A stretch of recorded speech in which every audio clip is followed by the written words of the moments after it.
Islam, Authoritarianism, and Underdevelopment. A Global and Historical Comparison.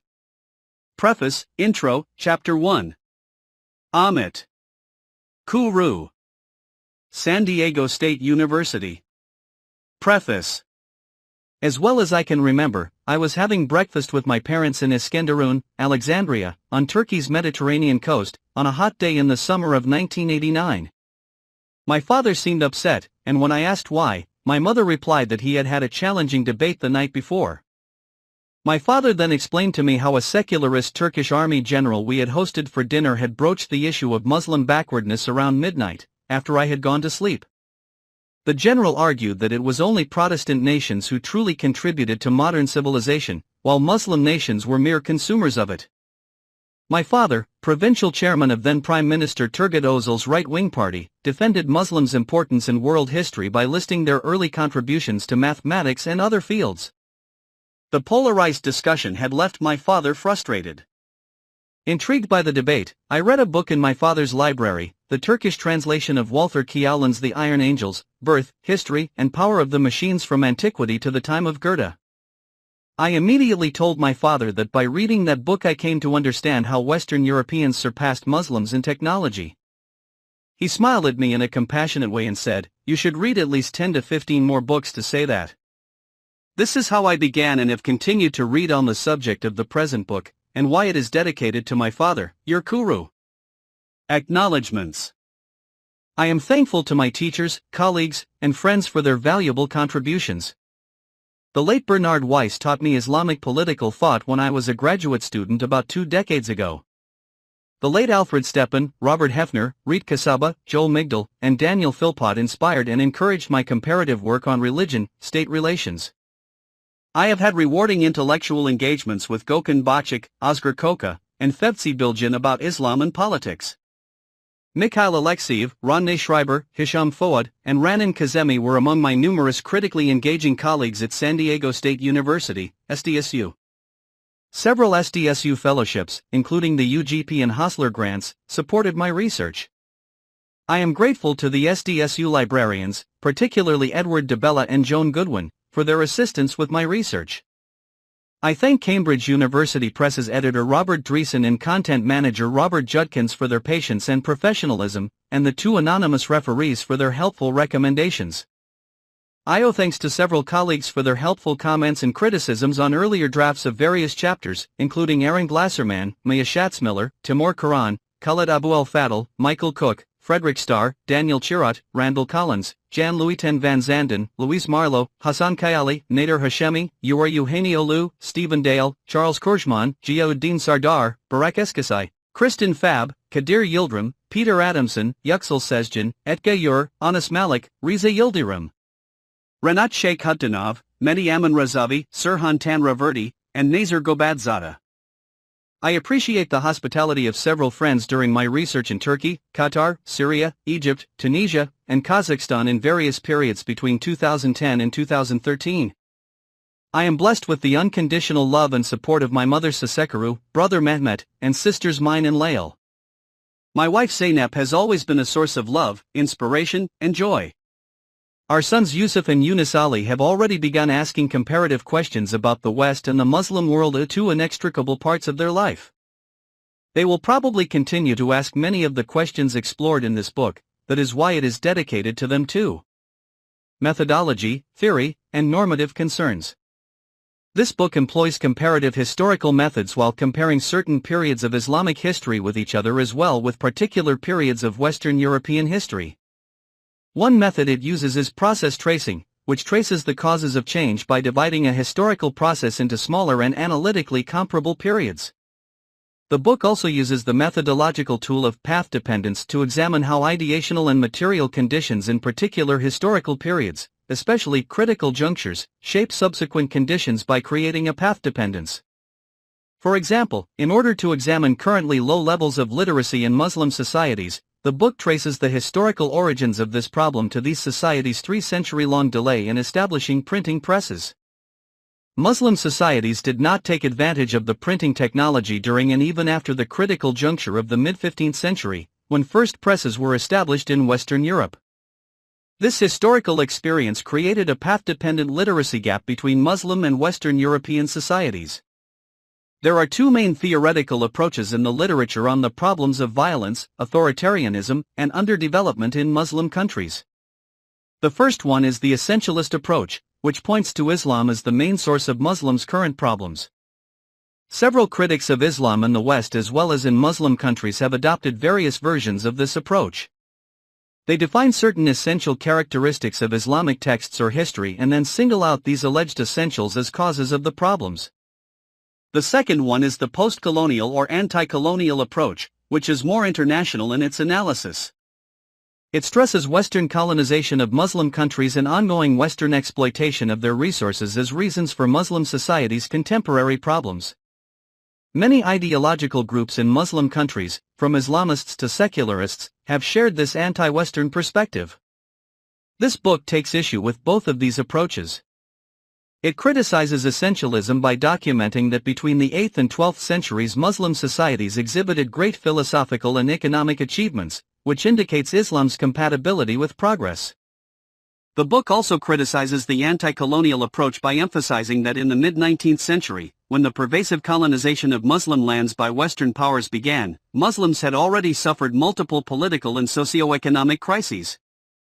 My theoretical approach focuses on the relations between religious, political, intellectual, and economic classes. In both the Muslim world and Western Europe, these class relations have resulted in society's success or failure in the intellectual and socio-economic spheres. Early Muslims' intellectual and economic achievements were led by independent intellectual and bourgeois classes. Starting with the 11th century, however, class relations changed in the Muslim world. The Ulama-State alliance emerged and it sidelined intellectuals and the bourgeoisie. My theoretical approach emphasizes the connections between ideas and material conditions. Historically, the Ulama-State alliance was based on some Sasanian-inspired and quasi-Islamic ideas, as well as certain material conditions, including the militarized land revenues and state control over commerce. The links between dominant ideas and material conditions are also visible today. Islamist ideology and rentierism, particularly based on oil rents, are both critical to understanding various authoritarian regimes in the Muslim world. It is necessary to make some generalizations about Muslim countries in order to find solutions for their common problems. Initially helpful post-structuralist, post-colonial critiques of Orientalist stereotypes have been exaggerated and used by apologists to obscure Muslims' cultural and ideological problems. This has prevented many scholars from critically analyzing Muslim societies. On the one hand, this book criticizes simplistic overgeneralizations, especially what I call statistical Orientalism, which draws sweeping conclusions about Muslims based on mere numerical correlations without any in-depth analysis. On the other hand, the book tries to conduct a comparative and critical analysis of Muslim countries. In some of my presentations of this book project, critics have claimed that democracy and development were facades for Western imperialism, and that my analysis would therefore serve the Western agenda in Muslim countries. I have had two responses to this challenge. First, I wish Western policymakers had a consistent policy of promoting democracy and development in Muslim countries, which is generally not the case. Second, surveys show that the overwhelming majority of the people in Muslim societies favor democracy as the best form of government. Most people in Muslim countries see violence, authoritarianism, and underdevelopment as problems. This book is not imposing a Western perspective upon them. Spelling, names, and translations. This is primarily a book of political science, not history. It analyzes contemporary problems and explores history to understand their origins. That is why it begins with chapters on contemporary issues and then moves to historical chapters. Dates throughout the text, including quotations, are given with reference to the Common Era. In order to reach a broader audience, I use Arabic names and words with their forms in English without using diacritical marks, for example, Sharia, instead of Sharia. I italicize words rarely, only if the word is not used in English, for example, Bay'a. I use diacritical marks for Ain, and for Hamza, only in italicized words, in direct quotations, and in the bibliography. Referring to Islamic scholars, I write ulama, instead of ulama, because the former better indicates the proper Arabic pronunciation without the diacritical marks. For Arabic names, I generally do not use the definite article al. In Ottoman words and names I use the letter K instead of Q, the modern Turkish usage. For pre-modern persons, I use the most well-known version of their names, which may be 1, for example, Biruni, or 2, for example, Harun al-Rashid, words. If the person is well known by both long and short versions of his or her name, for example, Ahmad ibn Hanbal/Ibn Hanbal, or if there is more than one person with the same name, for example, Razi, I use the longer version the first time and whenever it helps with clarification. If a pre-modern person's name has 2 words, for example, Yunus Emre, the second word functions like a last name in the bibliography and index. In the bibliography, the overwhelming majority of translations are from Arabic into English. I specify the translations from languages other than Arabic and into languages other than English. For Arabic sources, I mostly rely on English translations. Unless noted otherwise, translations in the text and footnotes from original Arabic, French, and Turkish sources are mine. Introduction. In November 2014, the media reported that in a single month, the attacks perpetrated by 16 different jihadi groups killed more than 5,000 people. Most of this bloodshed befell Iraq, followed by Nigeria, Afghanistan, and Syria. At least since September 11, 2001, the world media has frequently covered Muslim perpetrators in terrorism, minor conflicts, and wars. The prominence of Muslims in this coverage cannot entirely be disregarded as journalistic sensationalism or bias. Scholarly data support the disproportionate attention to Muslims in reporting on violence. 2/3 of all wars and about 1/3 of all minor military conflicts in 2009 occurred in Muslim-majority countries. Muslim-majority countries have also experienced disproportionate rates of authoritarianism, which is a major factor leading to violence. In 2013, Freedom House classified less than 1/5 of the 49 Muslim-majority countries as electoral democracies, while classifying 3/5 of the 195 countries in the world as electoral democracies. Authoritarianism is also a multifaceted phenomenon. It is associated with several factors, especially socioeconomic underdevelopment. Around 2010, Muslim-majority countries' averages of gross national income per capita, GNIPC, literacy rate, years of schooling, and life expectancy were all below world averages, as Table I.1 indicates.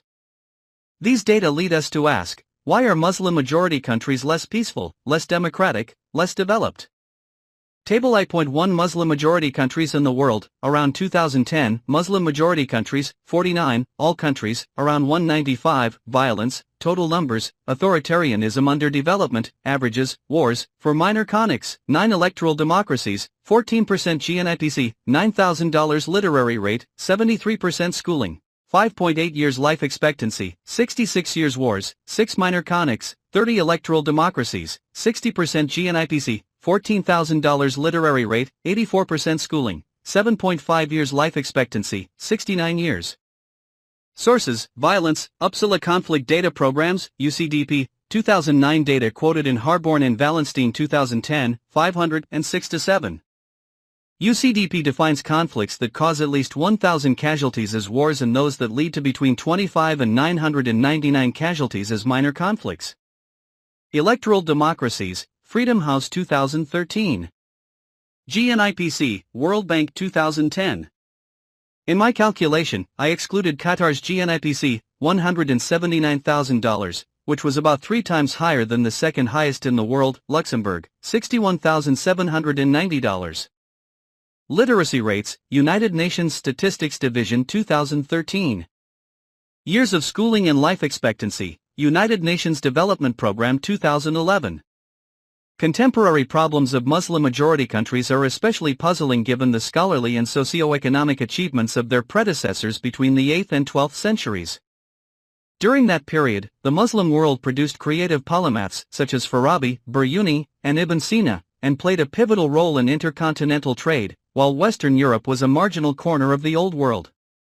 This historical experience shows that Islam was perfectly compatible with scholarly flourishing and socio-economic progress.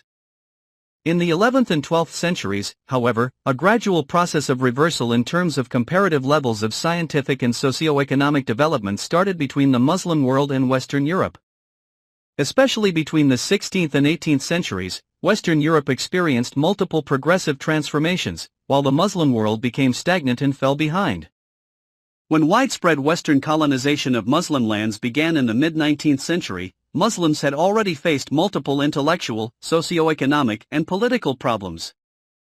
Hence, contemporary Muslim countries' political and socio-economic problems have long-term historical origins and cannot simply be explained as the result of either Islam or Western colonialism. The difference between the intellectually and economically dynamic Muslim world during its early history, on the one hand, and the stagnant Muslim world during its later history, on the other, requires more nuanced and sophisticated explanation. What historical factors explain this difference and constitute the roots of Muslims' contemporary problems? The ulama-state alliance. I argue that the relations between religious, political, intellectual, and economic classes have been the main engine behind the changes in and reversals between the levels of development in the Muslim world, as well as in Western Europe.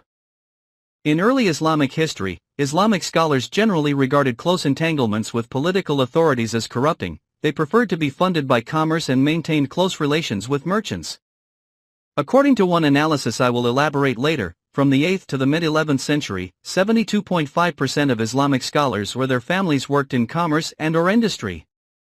Islamic scholars' distance from state authorities went back to the mid-7th century, when the Umayyads established their dynasty by persecuting the Prophet Muhammad's descendants and violently crushing any opposition to their rule. This violent consolidation of power led to the disenchantment with the political authority in the eyes of many Islamic scholars. These scholars' aloofness with respect to political authorities was reinforced in the late Umayyad and early Abbasid eras, from the mid-8th to the mid-9th century. During this period, the four main Sunni schools of jurisprudence, fiqh, were founded by independent scholars Abu Hanifa, Malik, Shafi, and Ahmad ibn Hanbal, all of whom refused to be state servants. Moreover, these founders were imprisoned and persecuted by authorities due to their dissenting opinions. Shia religious leaders faced even more persecution by the political class. In early Islamic history, Islamic scholars' independence from the state and the economic influence of merchants enabled the freedom of thought enjoyed by philosophers, a diverse group including not only Sunni and Shia Muslims, but also Christians, Jews, and agnostics. These philosophers were funded by both merchants and political authorities. The rulers particularly patronized the translation of ancient works, from Greek, Syriac, Middle Persian, and Sanskrit into Arabic. Yet there were no state-led schools to standardize philosophy.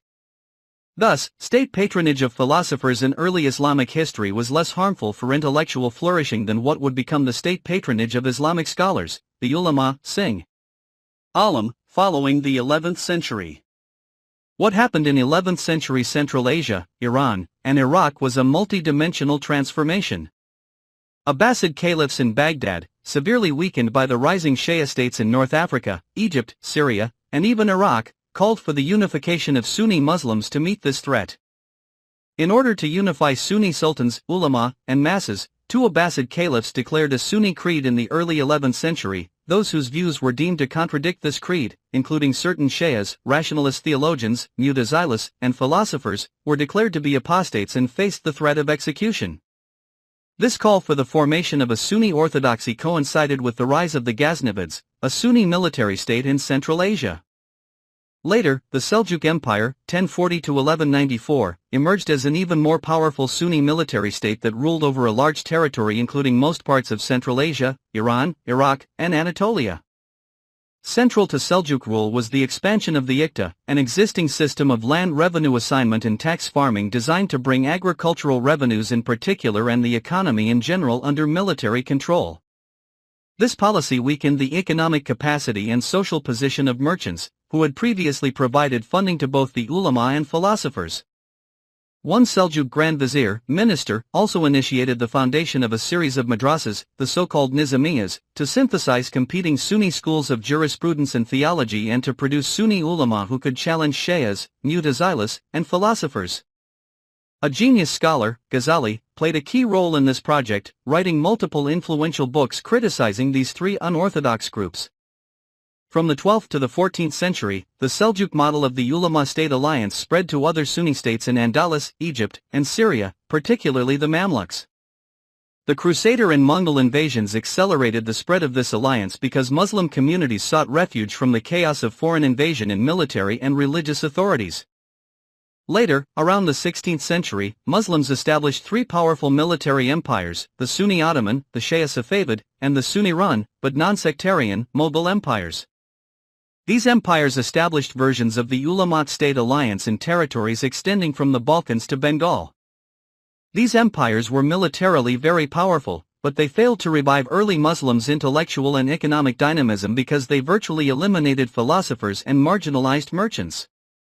While the Muslim world was losing its intellectual and economic momentum, Western European progress began. In the second half of the 11th century, three transformations occurred in Western Europe.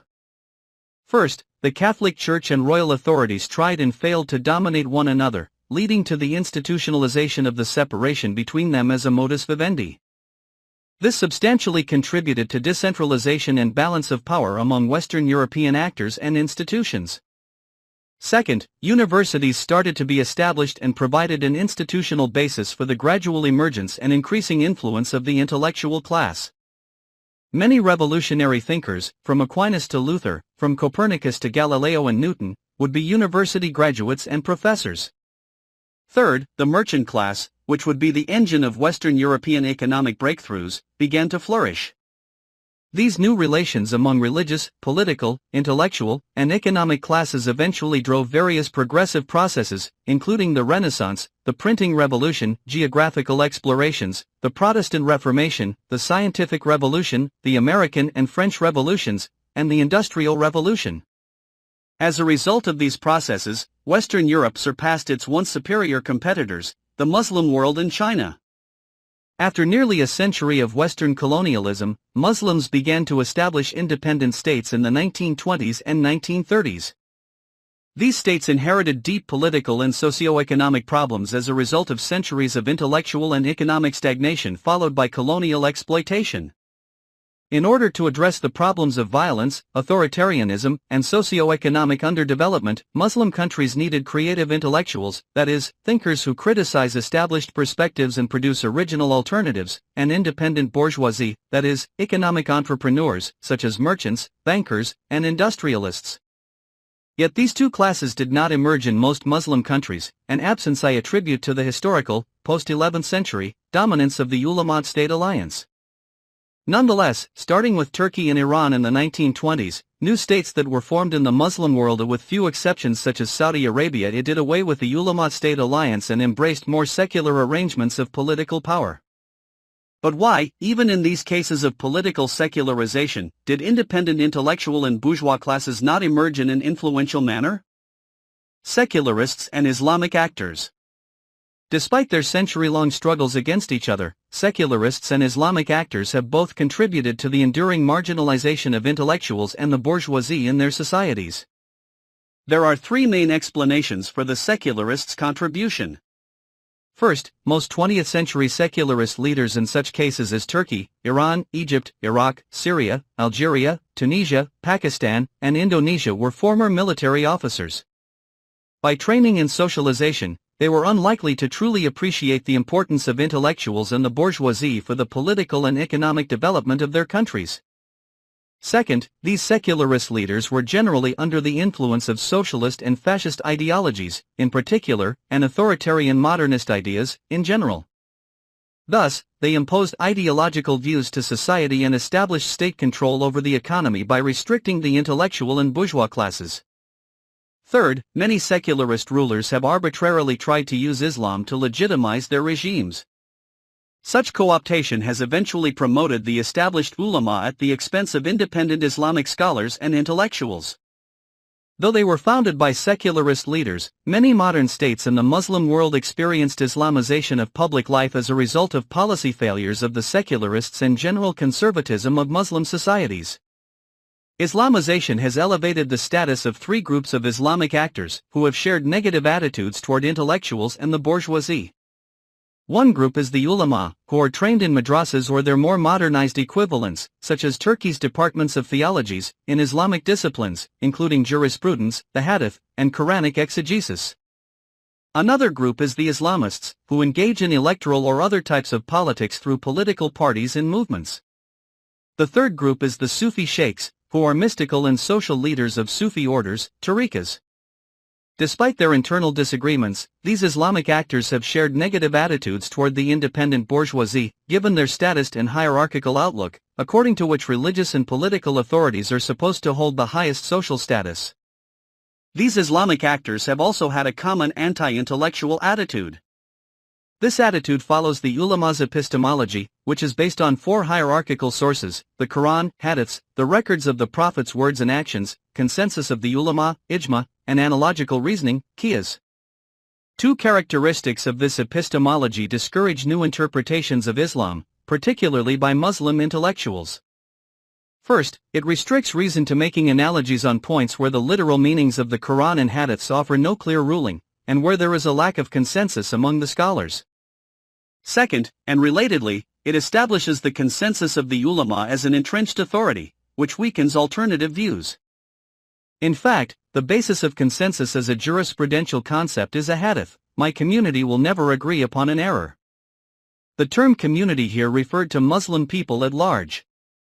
If it had continued to be understood in this broad manner, this concept could have provided opportunities for participation and change.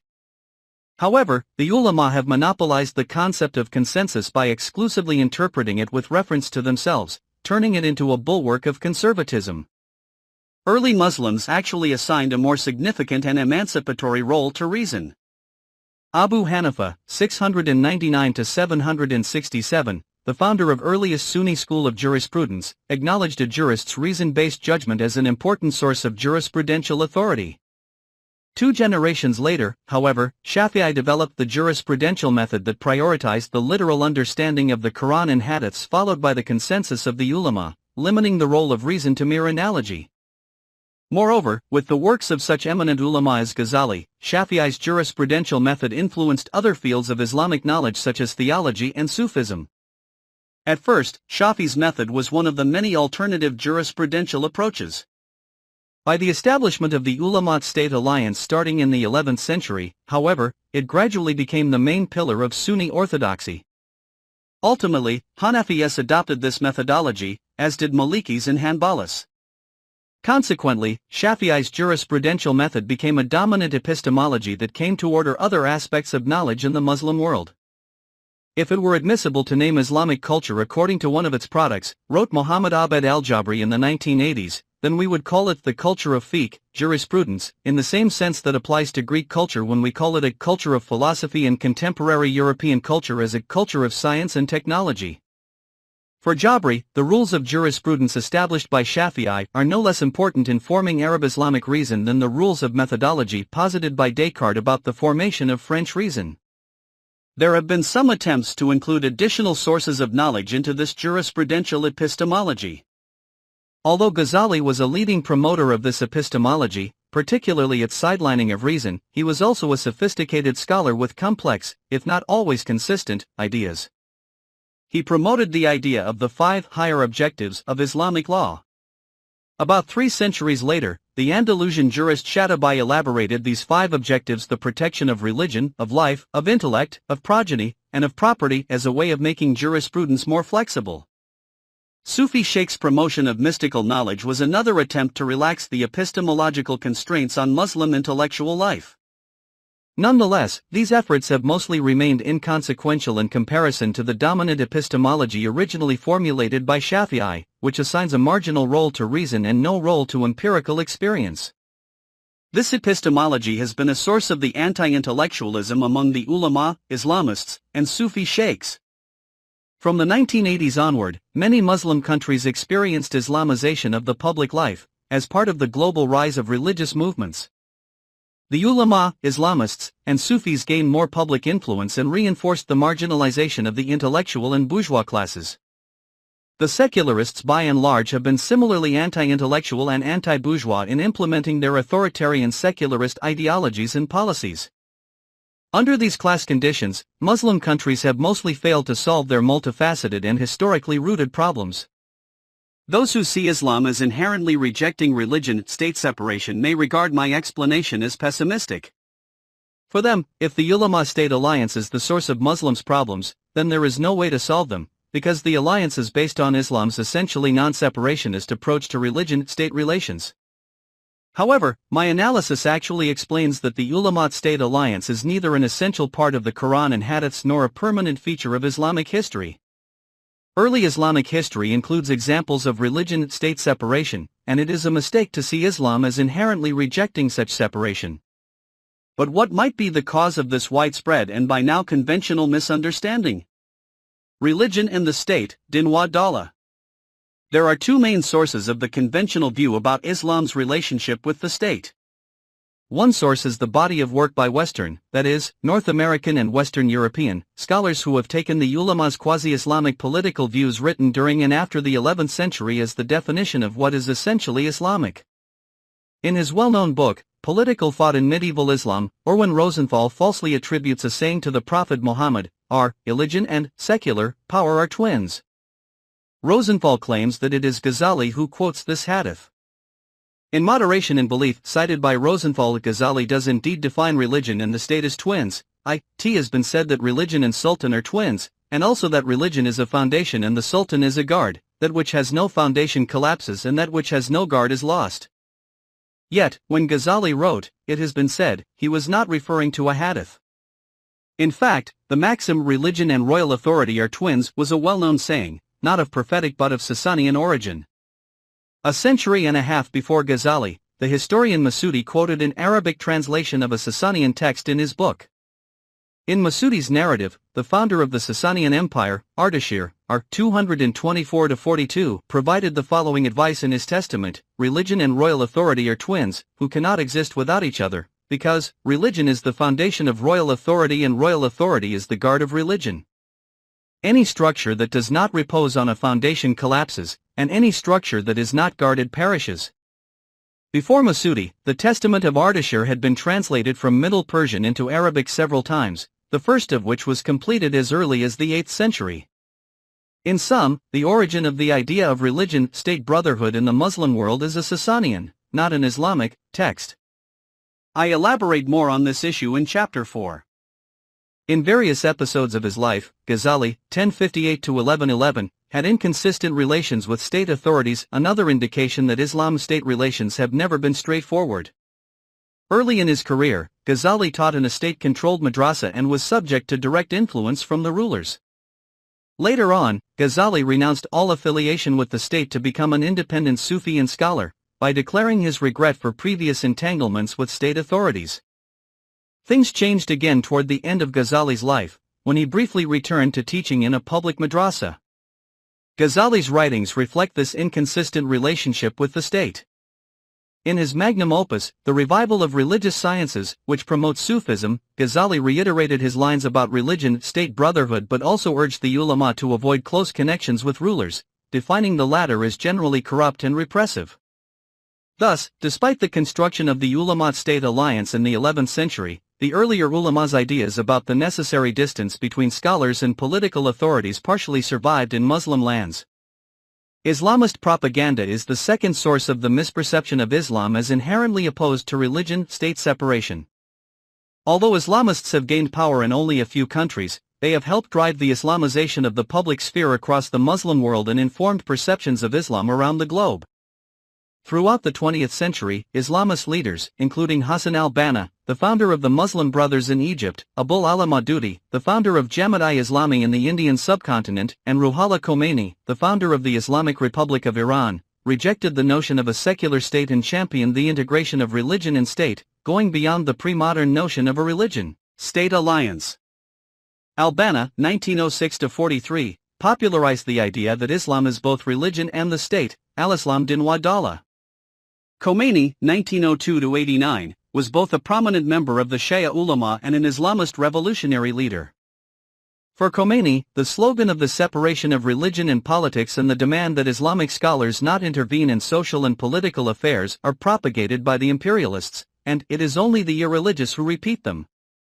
Khomeini's idea of the guardianship of the jurist, Vilayat-e-Faqih, which entailed the ulama's domination of both judicial and executive powers in an unprecedented manner, became the basis of the post-revolutionary politico-legal system in Iran. In the 20th and early 21st centuries, there have also been Western scholars and Muslim thinkers who argued that Islam did not inherently reject religion-state separation. Historian Ira Lapidus argued in several publications that a certain level of Islam-state separation existed in early Islamic history. For him, the ulama-state alliance emerged during and after the 11th century. Three Muslim thinkers have similarly and compellingly argued that religion-state separation is integral to Islamic thought and practice. One Muslim thinker who advocated a certain level of separation between Islam and the state was Sayyid Bey, an Islamic jurist and member of the Ottoman ulama. After the founding of the Turkish Republic, he became the Minister of Justice. Sayyid Bey gave the famous speech in the Turkish parliament in 1924 that convinced many deputies to abolish the caliphate. The speech argued for the necessity and reality of a certain level of Islam-state separation by claiming that, 1. Islam did not require a political institution such as the caliphate and that it allowed people to determine their own political institutions. 2. The caliphate had been based on the representation of the people, and the new and true representative of the people was the parliament. 3. The Prophet Muhammad stated that the true caliphate would last only 30 years after him and then would be followed by the corrupt sultanate, and 4. Many Arabs chose to ally with Britain against the Ottoman Caliph during World War I. A year later, Ali Abdul Razak, an Egyptian Islamic jurist and judge, wrote an influential treatise against the idea of an Islamic caliphate. He argues that, 1. There is no evidence in the Quran or hadiths about the necessity of an Islamic political authority, caliph. 2. The Prophet Muhammad's political acts were results of mundane needs, not a part of his main religious mission. 3. The Prophet left behind neither a political successor nor a political system, and 4. The history of the Umayyad and Abbasid caliphates was full of rebellions and oppression, which showed the corrupt nature of politics. About a century later, another Egyptian, Gamal al-Banna, defended a similar thesis. He was a self-made Muslim thinker, a left-wing author, as well as the youngest brother of Hussain al-Banna. In Al-Islam din wa umma wa laysa dinan wa dawla, Islam is religion and community, not religion and the state. Gamal argues that state power inherently and inevitably corrupts any religion, including Islam. He lists the Quranic verses that stress that the Prophet Muhammad was a messenger, not a ruler, that putting the faith in people's hearts is up to God, not a human authority, even the Prophet, that believing or not believing is a personal choice, that there is no worldly punishment for apostasy, and that Islam emphasizes the community, not the state. Gamal held that the Prophet's political authority should not be taken as a model today, because his governance was very different from the modern state, in terms of the latter's institutionalized coercive and other capacities. Unlike Hussain al-Banna, Maududi, and Khomeini, these Muslim thinkers who endorsed religion-state separation had only a marginal impact on Muslim politics. Although Sayyid Bey was not an Islamist, he was too Islamically conservative for the taste of Mustafa Kemal, later, Ataturk. Immediately after Sayyid Bey helped to abolish the caliphate, Mustafa Kemal replaced him with a new, staunchly secularist Minister of Justice. Abdul Razak also faced a similar dismissal, which came from the ulama, who unlike their counterpart in secularizing Turkey, were still influential in Egypt. In response to Abdul Razak's book criticizing the idea of the caliphate, the Ulama Council of Al-Azhar, the famous madrasa from which he graduated, condemned him, revoked his license, and thus made him unable to serve as a judge. More recently, the influence of Gamal al-Banna did not even come close to that of his Islamist older brother. There are two reasons for the limited influence of these Muslim thinkers. First, their middle-way position between Islamists and secularists won support from neither of these two polarized groups. Second, the idea of an Islamist-state alliance, or more specifically the Ulama-state alliance, was so well established in Turkish, Egyptian, and many other Muslim societies that whoever criticized it was likely to be marginalized, if not persecuted. Part 1 of this book will examine how the ulama, the authoritarian state, and various alliances between them have substantially contributed to problems of violence, authoritarianism, and underdevelopment in many Muslim countries today.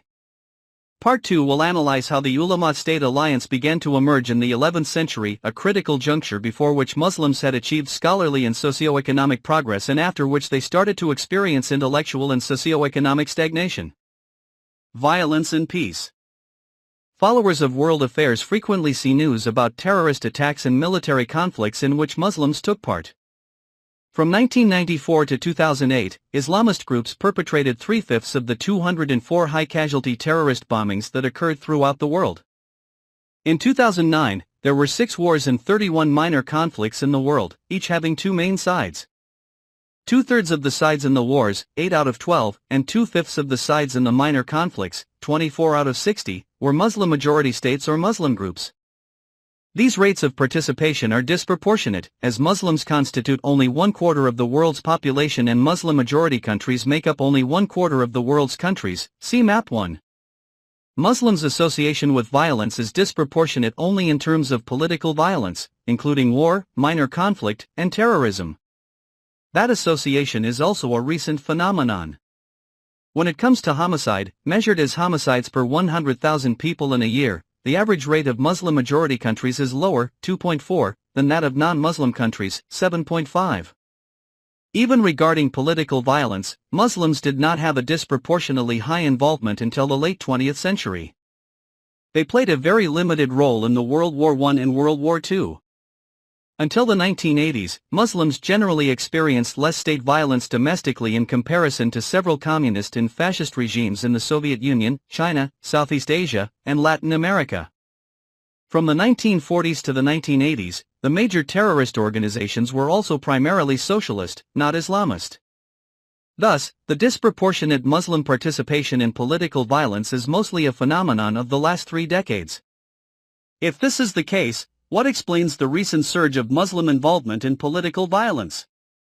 The chapter begins by critically reviewing the impact of Western colonization and occupation on Muslims' relations with violence. It then critically explores the complex relations between Islam and violence. Next, the chapter examines the role of the ulama in the problem of violence. Finally, it analyzes how authoritarian rule has been a major factor for terrorism, civil wars, and interstate wars in the Muslim world. Western colonization and occupation. Several analysts have blamed Western colonialism for the rise of violence in various Muslim societies. For Frantz Fanon, French colonialism in Algeria did not leave many options to the Algerian people other than using violence against the colonizer to regain not only their independence, but also their dignity. More recently, Muhammad Ayoub has presented Western colonialism as a cause of the popularity of radical Islamists at the expense of quietist ulama in the eyes of many young Muslims, who have seen the former as more resistant and compelling in their responses to Western colonialism and occupation.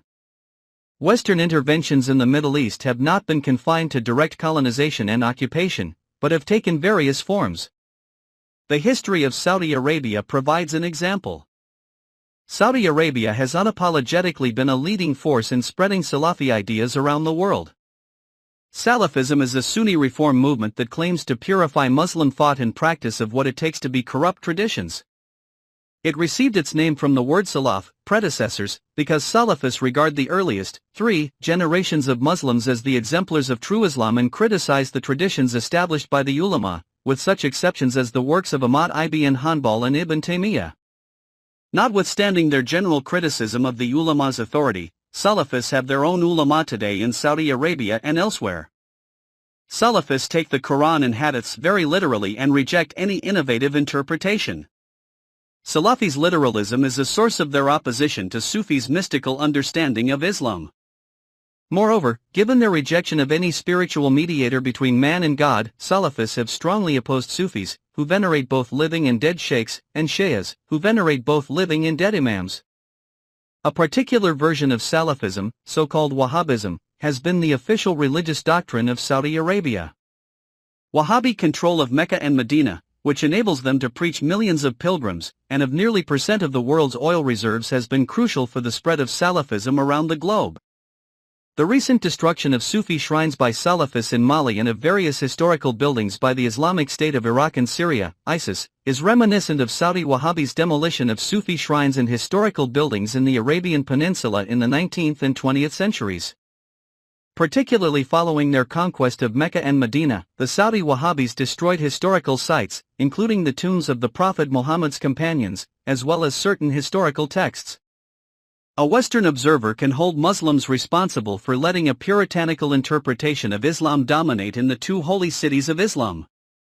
Yet it was not Muslims but Britain that let this happen. The Ottoman Empire, with its mainstream Sunni understanding of Islam, ruled the 2 cities for 4 centuries until the World War I. At that time, Britain and its Arab allies led by Sharif Hussain forced the Ottomans out. Britain was deeply concerned about the Ottoman Caliph's influence in its colonies, especially India. The removal of Ottomans from the Arabian Peninsula and the abolishment of the Caliphate by the new Turkish Republic suited British interests in this regard. Yet Britain's ally Sharif Hussain, who was also a mainstream Sunni, declared his own caliphate to fill the vacuum left by the Turks. There was, however, another British ally in the Arabian Peninsula, the Saudi tribe defending Wahhabism. At least for some British diplomats, Saudis were preferable partners, since Ibn Saud had assured them that he had no interest in becoming a caliph, and theologically his Wahhabi sect did not recognize any caliphs after the first four. Ibn Saud defeated Sharif Hussain and eventually established the Kingdom of Saudi Arabia. In fact, Saudi Arabia, together with Turkey and Iran, is one of the exceptional Muslim countries that were never directly colonized. Western impact on colonized Muslim countries has been much deeper. In the Muslim world and elsewhere, the colonialist divide-and-rule policy exacerbated ethnic and religious tensions. Even at the end of their colonial rule, Western policymakers drew borders of many countries based on their interests and caused border disputes. A well-known example of these sorts of colonial effects has been the Arab-Israeli conflict. British colonial rule left behind disputed borders and contributed to this ethno-religious conflict. The overwhelming majority of Muslim countries are young, post-colonial states. Young states tend to be weak in terms of the Weberian criterion of monopolizing the legitimate use of force and need time to establish stable institutions. State weakness is directly linked to civil wars and terrorism, while post-colonial border disputes have led to several interstate wars. The Algerian War, 1954-62, was a landmark event for colonized Muslims. Algerian independence after a bloody war against French colonialism demonstrated the effectiveness of violence as a means of resisting and removing the colonizer. The Soviet invasion of Afghanistan in 1979 marked a turning point, particularly in the rise of Islamist violence. With the support of the United States, Saudi Arabia, and Pakistan, Afghan Mujahideen, those who engaged in jihad, fought against the Soviet Union for about a decade. U.S. support was so enthusiastic that President Ronald Reagan dedicated the launch of the Space Shuttle Columbia to the people of Afghanistan in 1982 and met with representatives of the Afghan Mujahideen in the Oval Office a year later. Osama bin Laden was one of the Arab participants in this anti-Soviet jihad in Afghanistan. Later, especially following 9/11, when jihad gained a totally pejorative meaning, the old, positive term mujahideen was replaced by a new, derogatory term jihadists. In the Middle East, particularly between the Iranian Revolution in 1979 and the collapse of the Soviet Union in 1991, Islamism gradually replaced socialism as the ideology of violent anti-Western groups. This is visible in the rise of Islamist Hezbollah as an alternative to the secularist and older Amal movement among Shia Arabs in Lebanon, and in the emergence of Islamist Hamas against the secularist and older Fatah among Palestinians. Their fight against the Israeli occupation of southern Lebanon and Palestinian lands helped Hezbollah and Hamas, respectively, gain popularity among their communities. A more recent foreign occupation was the U.S. invasion of Iraq in 2003. Right after the invasion, the United States abolished two pillars of the Iraqi state, the Ba'ath Party and the military. Amid the political chaos, most Iraqis turned to their ethnic and sectarian identities for survival. The rise of ISIS through radicalization of local Sunnis and the influx of jihadists from neighboring countries in Europe cannot be explained without reference to the chaos created by the occupation of Iraq. The anti-colonial approach has some power in explaining the problem of violence in certain Muslim countries. But Western colonization/occupation is neither a necessary nor a sufficient condition for violence. It is not sufficient, as there have been non-Muslim and Muslim countries that were colonized or occupied but where many influential agents did not choose to use violence. Such leading figures as Syed Ahmad Khan, 1817-98, and Mahatma Gandhi, 1869-1948, for example, adopted a position of non-violence against British colonization in India. Western colonization/occupation is not a necessary condition either, because several non-Western countries and groups have fought each other for various reasons. The long list includes the Iran-Iraq War and recent civil wars in several Arab countries. In Turkey, violence has continued between the Turkish state and the PKK, Kurdistan Workers' Party, for more than 3 decades, regardless of whether Turkey was ruled by secularists or Islamists. and regardless of whether the PKK defended or renounced Marxist-Leninist ideology. The anti-colonial approach overemphasizes the impact of Western countries' policies toward other parts of the world while downplaying the role of non-Western countries' own domestic and regional dynamics. Hence, it cannot explain why Muslims have experienced interstate wars, civil wars, and terrorism by and against other Muslims, rather than simply fighting against Western colonial powers and occupiers. In the last decade or so, jihadists have killed more Muslims than non-Muslims. According to one official U.S. report, in cases where the religious affiliation of terrorism casualties could be determined, Muslims suffered between 82 and 97% of terrorism-related fatalities between 2007 and 2011. According to the report, the top 5 countries having the greatest numbers of attacks involving 10 or more deaths in 2011 were all Muslim-majority Afghanistan, Iraq, Pakistan, Somalia, and Nigeria. Various weaknesses of the anti-colonial approach in explaining violence are related to its preoccupation with material and international factors. This problem points to the need to analyze the roles of ideas and states. The following sections undertake such analyses. The role of Islam. Some scholars have argued that based on its texts or history, Islam has some essential characteristics that are associated with violence. Referring to its history, Max Weber defined Islam as originally a warrior religion. Focusing on contemporary Muslims, Bernard Lewis claimed the existence of a general Muslim rage. For Lewis, Muslims are angry and anti-Western because they cannot accept the fact that they lost their historical supremacy and fell behind the West. In a similar vein, Samuel Huntington defined Islamic civilization as in a position of clash against Western civilization and asserted that Islam has bloody borders. A more recent example of an essentialist explanation is the Arab poet Adonis's Violence and Islam. Adonis depicts Islam as a religion of violence and tries to prove that by quoting several Quranic verses.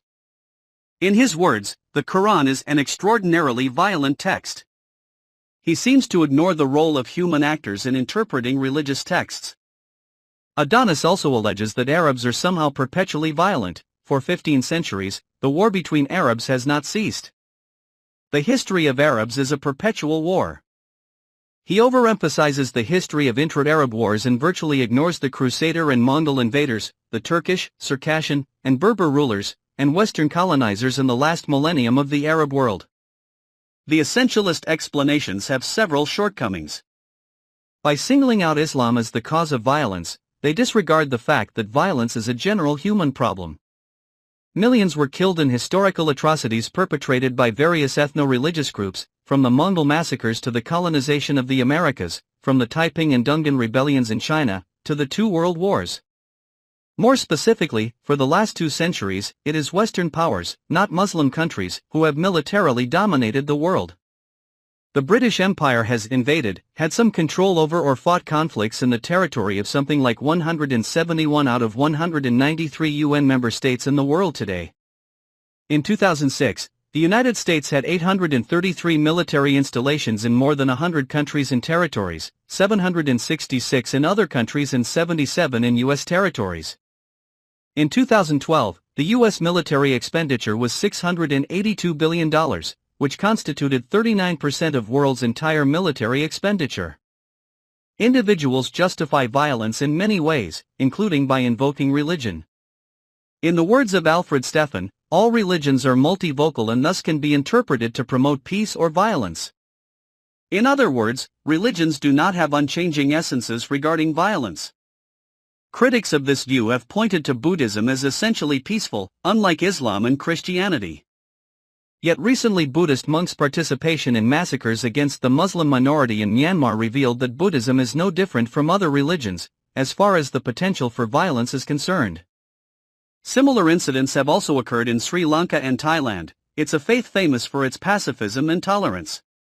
But in several of Asia's Buddhist majority nations, monks are inciting bigotry and violence, mostly against Muslims. Particularly following 9/11, some pundits have held Islam solely responsible for suicide bombings and asserted that terrorists seek to be martyrs. Robert Pape emphasizes that suicide bombing is a strategic tool through which terrorists fight against regimes they see as occupiers. He defines suicide bombing as a tactic pioneered by socialist Tamil tigers and only later adopted by Islamist groups. Thus suicide bombing is not Islamic in logic or origin. Nevertheless, the perceived linkage between suicide bombing and Islam has been, at least partially, based on some irresponsible fatwas, in which certain ulama have legitimized violence. In an infamous fatwa in 2003, Yusuf al-Qaradawi endorsed suicide bombing attacks by Palestinians. The martyrdom operations carried out by the Palestinian factions to resist the Zionist occupation are not in any way included in the framework of prohibited terrorism, even if the victims include some civilians. What weapon can harm the enemy, can prevent him from sleeping, and can strip him of a sense of security and stability, except for these human bombs, a young man or woman who blows himself or herself up amongst their enemy? Violence is a multi-causal phenomenon that cannot be explained by simply referring to religious texts. Moreover, religious texts are open to multiple interpretations. The Bible, for example, includes numerous passages about violence. It is the interpretations of these passages, rather than their sheer existence, which really matter. Khaled Abu al-Fadl explains that the Quran is understood differently due to the diversity of human readers. For pro-violent interpretations of the Quran, he points to the problem of puritanical readers, who disregard the text's historical and moral contexts. Instead, Abu al-Fadl interprets the Quran as a text promoting peace and tolerance. Yasser el-Dai also interprets the Quran prohibiting wars of aggression. For him, jihad is only permissible either for a defensive purpose or for offense against an oppressive regime. Despite Quranic discouragement, Muslims have killed each other in many cases. The Quran says, "Whoever slays a believer willfully, his recompense is hell, abiding therein. God is wroth with him, and curses him, and prepares for him a mighty punishment." 493. The subsequent verse prevents believers from declaring those who greet them with peace as infidels and further restricts the possibility of Muslims killing each other. O you who believe! When you go forth in the way of God, be discerning, and say not unto him who offers you peace, "You are not a believer," seeking the ephemeralities of the life of this world. 494. Notwithstanding these verses, there have existed Muslims who killed their co-religionists in interstate conflicts, civil wars, terrorist attacks, and government persecutions. This further problematizes the alleged links between the Quran and violence committed by Muslims. Hence, we should analyze how human actors, particularly the ulama, have interpreted the Quran and hadiths regarding the issue of violence. The ulama. The previous section has examined both pro-peace and pro-violence interpretations of Islam. Pro-violence interpretations reflect the political conditions of not only modern Muslim societies, under occupation, but also medieval Muslim societies. The latter is problematic because in the Middle Ages the perception and experience of violence had differences from what we perceive and experience today. There was no international law or international institutions at that time, nor were there concepts of war crimes, human rights, or domestic violence. The contemporary ulama generally aim to protect the Islamic tradition rather than produce new Islamic perspectives. The tradition includes various medieval perspectives, some of which contradict our modern notion of peaceful relations. According to medieval and early modern interpretations, Muslims would be beaten, imprisoned, or even executed for not performing daily prayers. Apostasy was a capital offense. This judgment was typical of the age. Apostates were to be killed in the medieval and early modern Christian tradition too. As a result of the persistently traditionalist preaching of the contemporary ulama in mosques, Islamists in party gatherings, and sheikhs in Sufi orders, medieval conceptions of physical punishment have not only survived but also spread throughout the Muslim world. Recent polls indicate vast acceptance of the idea of killing apostates in contemporary Muslim societies. According to Pew Research Center's 2013 survey, the median percentages of Muslims who favor making Sharia, Islamic law, the law of the land in various regions is as follows: South Asia, 84%, Southeast Asia, 77%, Middle East and North Africa, MENA, 74%, Sub-Saharan Africa, 64%, Southern and Eastern Europe, 18%, and Central Asia, 12%. Among those who support Sharia, the median percentages of those who favor executing those who leave Islam are: South Asia, 76%, Southeast Asia, 27%, MENA, 56%, Sub-Saharan Africa, no data, Southern and Eastern Europe, 13%, and Central Asia, 16%. In the last 3 decades, Public acceptance of capital punishment for apostasy seems to have muted reactions to certain executions and assassinations of public figures declared to be apostates in some Muslim countries. There have been many Muslims who oppose the punishment of apostasy, even when facing the risk of being declared as apostates themselves because of this opposition. Some Muslim intellectuals have offered Islamic criticisms of the punishment of apostasy, but such criticism could not become mainstream, since the ulama have claimed a monopoly over interpreting Islam, and Muslim masses have largely upheld the ulama's claim. In Shia Islam, the ulama's authority is based on a clergy-laity dichotomy largely similar to that in Catholicism. Theoretically, there is no such a dichotomy in Sunni Islam, but in practice, the Sunni ulama have also enjoyed something resembling clerical authority in matters of religious interpretation. The ulama have raised the bar for making a new interpretation, ijtihad, very high, even for its junior members requiring years of studying Arabic grammar, memorizing hadiths, etc. The long processes of memorization and socialization generally lead the junior ulama to eventually lose their creativity. If some exceptionally creative junior ulama still produce new interpretations, as happened in the previously mentioned case of Abdul Razak, the senior ulama discourage and even punish them. This conservatism is the main reason why Muslim thought has been stagnant for centuries and recently caught unprepared to respond to the jihadist claims of Al-Qaeda and ISIS. Many terrorists have adopted jihadi Salafism, a strand of Salafism, as their ideology. A basis for radical interpretations of Islam for jihadi Salafis and others is the idea that the so-called sword verse, 9:5, about attacking the polytheists abrogated a large number of other Quranic verses, up to 140, which encourage peace, patience, tolerance, forgiveness, and freedom of conscience. This verse says, then, when the sacred months have passed, slay the idolaters wherever you find them, capture them, besiege them, and lie in wait for them at every place of ambush. But if they repent, and perform the prayer, and give the alms, then let them go their way. Truly, God is forgiving and merciful, 9:5.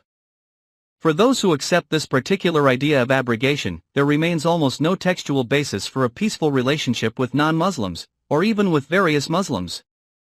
An influential defender of this radical idea was Sayyid Qutb, 1906–66. In his Milestones, Qutb extensively quotes Ibn Qayyim al-Jawziyya, 1292–1350, to explain that Islam's relationship with violence experienced various stages during the Prophet's lifetime. Qutb argues that the Quran initially ordered Muslims to preach Islam peacefully, that later it allowed them to engage in defensive war, and that ultimately it enjoined Muslims to use force offensively for abolishing the organizations and authorities of the Jahili, ignorant, system. For Qutb, contemporary Muslims should read all Quranic verses through the lens of this last, offensive stage and not confine jihad to defensive war. According to Qutb, contemporary Muslims are supposed to use force worldwide to affirm that sovereignty belongs to God, to liberate people from servitude to their own desires, and to enforce Sharia by abolishing man-made laws. Qutb equates all modern societies to the pagan society of pre-Islamic Arabia, in terms of being in the state of ignorance, jahiliyyah, as if international law and even domestic legal systems do not matter. For him, there should be two options for non-Muslims: submission, in the form of special taxes, to Muslims or war against them. By defining all existing Muslim societies as jahili, Qutb also legitimizes the use of violence against Muslim political leaders and their supporters. Qutb's radical ideas and selective reading of Quranic verses were shaped by his personal views and experiences, including his anti-Americanism and the torture he and other Muslim brothers endured in Egyptian prisons for about a decade. Similarly, his main reference, Jawziyya, reflected a particular understanding of jihad in the context of anti-Crusader and anti-Mongol sentiments of the late 13th and early 14th century Mamluk Empire. This context was also influential on Jawziyya's teacher Ibn Taymiyyah, 1263–1328, one of the most prominent Islamic scholars ever. Ibn Taymiyyah had such deep animosity against the Mongols that he endorsed jihad against the Mongol rulers in the Middle East, the Ilkhanids, even after they converted to Islam, with the justification that they did not implement Sharia. Although Qutb's perspective has influenced several radical groups, it is far from becoming the mainstream Muslim approach. The idea of the abrogation of certain Quranic verses on peace and other issues has remained controversial. Some argue that there is no such thing as abrogation, while others disagree on its particular application. The defenders of peaceful interpretations of Islam propose that the meaning of the so-called sword verse 9:5 is limited by its historical context, that it does not abrogate any Quranic verse at all, or that the verse itself is abrogated by the subsequent verse 9:6, and if any one of the idolaters seeks asylum with thee, grant him asylum until he hears the word of God.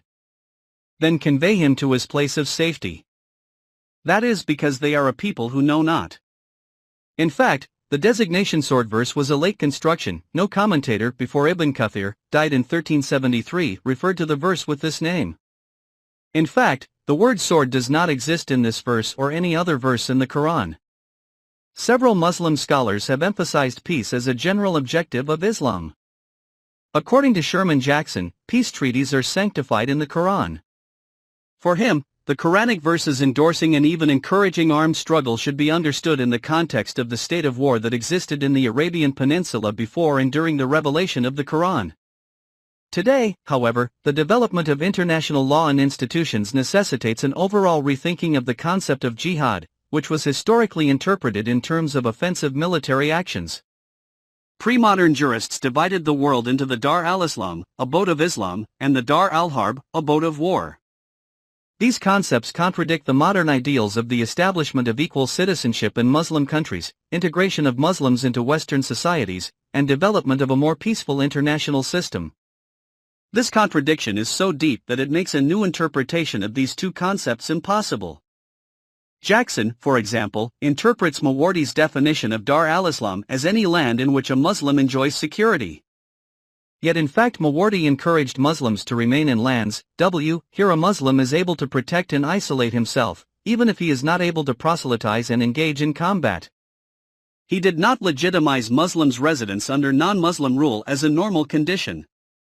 Rather, he legitimized their residence as contingent on the idea that they would gradually foster the necessary conditions to convert these lands into a genuine Dar al-Islam ruled by Muslims. Hence, even a sincere and clever attempt to reinterpret these medieval concepts seems ultimately ineffective. As the previous section has elaborated, essentialist explanations exaggerate possible links between Islam and Muslims' violent actions. Yet a particular interpretation of Islam, jihadi Salafism, has been associated with terrorist activity.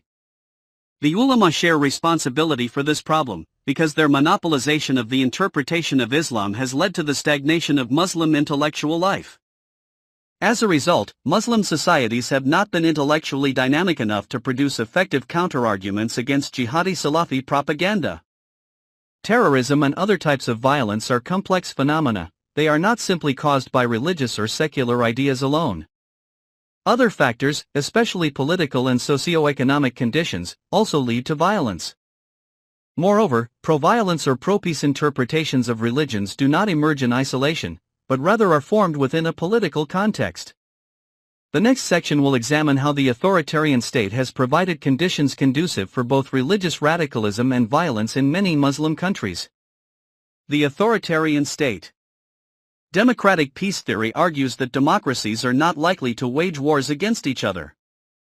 This theory helps us understand possible mechanisms linking authoritarianism and war. The theory argues that democratic norms and institutions strengthen mutual understanding between societies. In contrast, authoritarian norms and institutions might promote mutual distrust.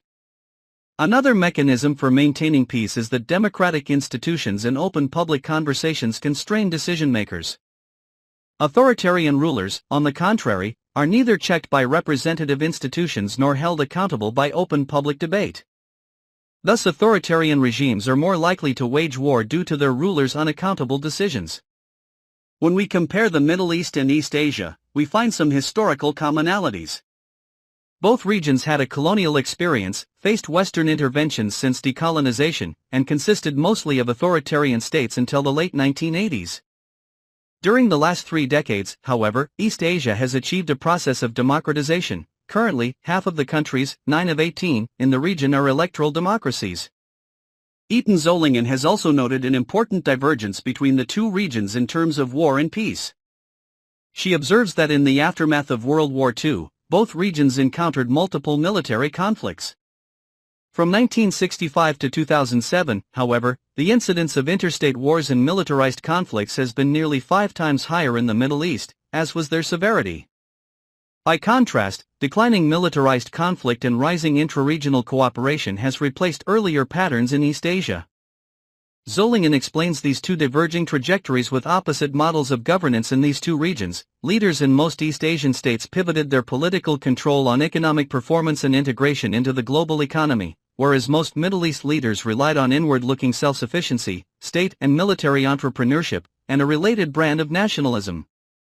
In other words, while in East Asia, export-oriented economies have led to regional trade and peace, in the Middle East, a particular version of authoritarianism, which is based on inward-looking model of governance, has exacerbated militarization and regional conflict. Authoritarianism also leads to terrorism and civil conflicts by blocking peaceful power transition and radicalizing dissenting groups. Ideas and money support government as well as opposition in a democracy. When the system is authoritarian, violence is more likely to be used by both the government and the opposition. In many Muslim countries, authoritarian regimes have survived by suppressing the opposition, leading the latter to turn to the use of force in order to capture the power. In this condition of mutual violence, peaceful groups have had much less opportunity to survive than they would have had in democratic conditions. The historical and socio-economic roots of the authoritarian state have been so strong in most Muslim countries that it has persisted regardless of whether the official ideology is Islamism or secularism. In the 20th century, secularist leaders, including Ataturk of Turkey, Reza Shah of Iran, Gamal Abdel Nasser of Egypt, and Habib Bourguiba of Tunisia, established authoritarian regimes, which led to the radicalization of various Islamist and socialist groups. After the Iranian Revolution led by Khomeini, Islamists have shaped politics in many Muslim countries by becoming either a part of the government or an influential opposition. Additionally, other Islamic actors, the ulama and Sufi sheikhs, have also gained more political influence in these countries. The increasing political influence of Islamic actors has not helped Muslim countries solve the problems of authoritarianism and violence. In fact, these Islamic actors have made these problems even more complicated. In short, the authoritarian state, regardless of whether it is dominated by secularists or Islamic actors, has been associated with terrorism, civil conflict, and war in many Muslim countries. Recently, Sunni and Shia ulama have contributed to the escalation of violent sectarianism in the Middle East. Sectarian tension has in turn fueled civil wars and terrorism in such cases as Iraq and Syria. The civil wars and the rise of ISIS in these two countries cannot be fully grasped without also exploring the roles of secularist and Islamist authoritarian regimes. Syria has been ruled by the Arab Socialist Ba'ath Party controlled by the Alawite minority for half a century. Hafez al-Assad and later his son Bashar al-Assad conducted massacres against various Sunni insurgent groups, including Islamist Muslim Brothers, which ultimately helped ignite the current civil war. Political chaos engendered a safe haven for thousands of jihadists coming from Europe, MENA, and elsewhere, who formed various groups, including ISIS. In Iraq, the Arab Socialist Ba'ath Party was controlled by the Sunni minority and ruled the country from 1968 to 2003. Saddam Hussein waged a decade-long war with Iran, invaded Kuwait, and massacred thousands of Shia Arabs and Kurds. After the U.S. invasion, the Shia Islamist politicians dominated Iraqi politics. The Shia-dominated regime became so sectarian that many Sunnis joined al-Qaeda and later ISIS. In short, the Iraqi and Syrian civil wars and the rise of ISIS in these two countries had a complex background, including secularist and Islamist regimes, both of which were authoritarian. This section has summarized how authoritarian states have caused wars, civil conflicts, and terrorism. Needless to say, authoritarian rulers are not the only cause of these problems. Violence is characteristically a multi-causal phenomenon. Previous sections revealed the roles of the colonial legacy, jihadi Salafism, and the ulama. There are also several socio-economic factors, such as urban poverty and the youth bulge, which affect the authoritarian state, violence, and the relationship between the two. Muslim countries have generally suffered from these socio-economic problems, as elaborated in the subsequent 2 chapters. Conclusion. During the last 3 decades, Muslims have participated in violence at a disproportionately high level. This cannot be explained by referring simply to some essential characteristics of Islam, because religions are open to diverse and contradictory interpretations. Beyond the diversity of theological views, there is also a gap between theology and human practice. The former is supposed to be based on religious texts, whereas the latter depends on human choices affected by structural conditions. Violence is a particularly complex phenomenon that is not confined to religious or secular ideas. Western colonialism has been a major condition for Muslims' engagement with violence. Yet Western colonialism has been neither a sufficient nor a necessary condition for non-Western actors' engagement in violence. Although depicting Islam as an essentially pro-violence religion is inaccurate, there is a particular interpretation of Islam, jihadi Salafism, which has been associated with terrorism. Muslim societies have largely been unable to counter the propaganda of ISIS and other jihadist groups. This inability has to do with the ulama's ambition to monopolize the interpretation of Islam and the resulting intellectual stagnation among Muslims. The ulama themselves could not produce effective counter-arguments either, due to their focus on protecting the tradition rather than producing new ideas. The fact that Salafis, who have confronted the traditional authority of the mainstream ulama and Sufi sheikhs, ended up producing even more radical interpretations of Islam, has paradoxically made some Muslims more cautious about questioning the ulama and sheikhs. The problem of violence cannot be understood without analyzing the problem of authoritarianism in many Muslim societies. Regardless of whether they are ruled by secularists or Islamists, most states in the Muslim world have continued to be authoritarian. These states have pursued oppressive policies and thus led to war, civil conflict, and terrorism. Chapter 2 will analyze why the overwhelming majority of Muslim majority states have been authoritarian.